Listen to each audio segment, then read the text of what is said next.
propriedades dos paralelogramos. Primeira coisa, vamos lembrar quem são os paralelogramos. Primeiro que para ser um paralelogramo, eu preciso ter seus lados opostos paralelos. Então, esse lado que é oposto, então o lado AB, que é oposto ao lado CD, são paralelos, não se tocam nunca. Assim como o lado AC e o lado BD também são paralelos e não se tocam nunca. Por isso que são chamados aqui de paralelogramos. Então, quem são os paralelogramos? Também quadrado, retângulo e losango, certo? Então, essas propriedades valem para os três. Se eu fosse colocar os três aqui, eu iria falar a mesma coisa para cada um. Então, nesse caso, eu peguei um paralelogramo qualquer. Então, o que é uma propriedade? É ter essa ideia. Encontrando um paralelogramo, o que eu posso falar dele? É isso, tá bom?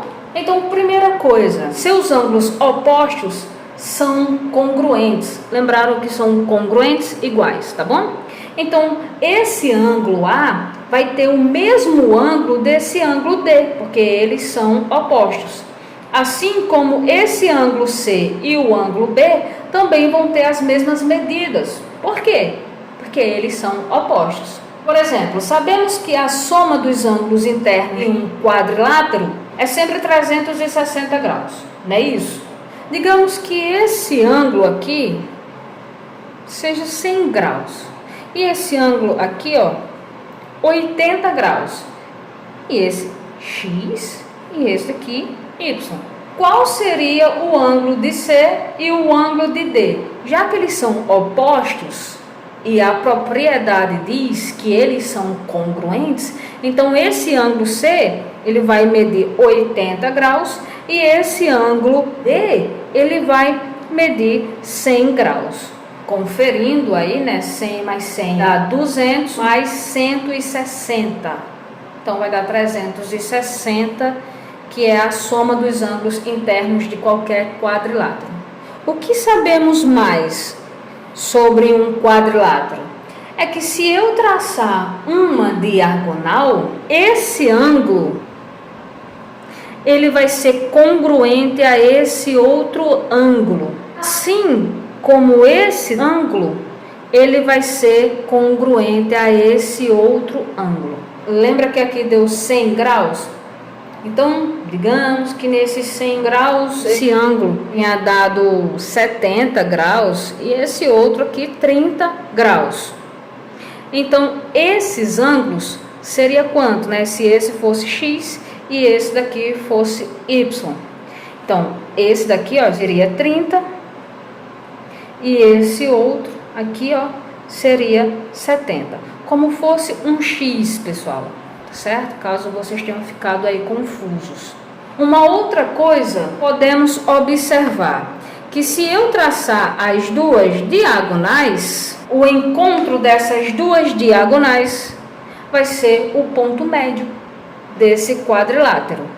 Agora, propriedades dos trapézios isósceles, deixando bem claro que essa propriedade é só para os trapézios isósceles, tá bom? Quem são os trapézios isósceles? Aquele que seus lados não paralelos são congruentes, são iguais. Vamos para a primeira propriedade. Lembrando que, né, nós temos aqui o vértice A, vértice B, C e D. Os ângulos das bases, porque nós temos a base maior e a base menor. As bases são os lados paralelos. Então, esse lado que vai de A a B com esse lado que vai de C a D, tá certo? Eles são os lados paralelos, que são chamados de bases. Base maior e base menor. Até porque não dá para falar que um é maior do que o outro nesses lados não paralelos, né? Já que eles são isósceles e são iguais. Então, pessoal, os ângulos das bases são congruentes. Eu tenho essa base que vai de A a B, eles têm o mesmo ângulo. Assim como esses ângulos que é C e B, que está nessa base maior, também tem a mesma medida. Por exemplo, se aqui fosse 60 graus e aqui fosse 140, quais seriam os ângulos de A e C, certo? Ó, cuidado! Nos paralelogramos, os ângulos opostos é que são iguais. Já nos trapézios, é os ângulos da base. Então, já que esse vértice e esse vértice faz parte dessa base, então eles é que são iguais, certo? Ó, essa base, então, também vai ser aqui 140 graus. Uma outra coisa, pessoal, se eu tracejar o vértice A para essa base maior, uma reta paralela a essa, eu vou conseguir um triângulo isósceles. Veja só, eu tenho essa reta, para que ela seja paralela, então vou tracejar, ó, são paralelas. Se eu fizesse isso, pessoal, eles iriam se encontrar em algum momento do comprimento deles, tá bom? Eles estão tortos, visivelmente. Mas se eu deixar eles bem paralelos, ó, eles vão crescer continuamente e não vão se tocar nunca.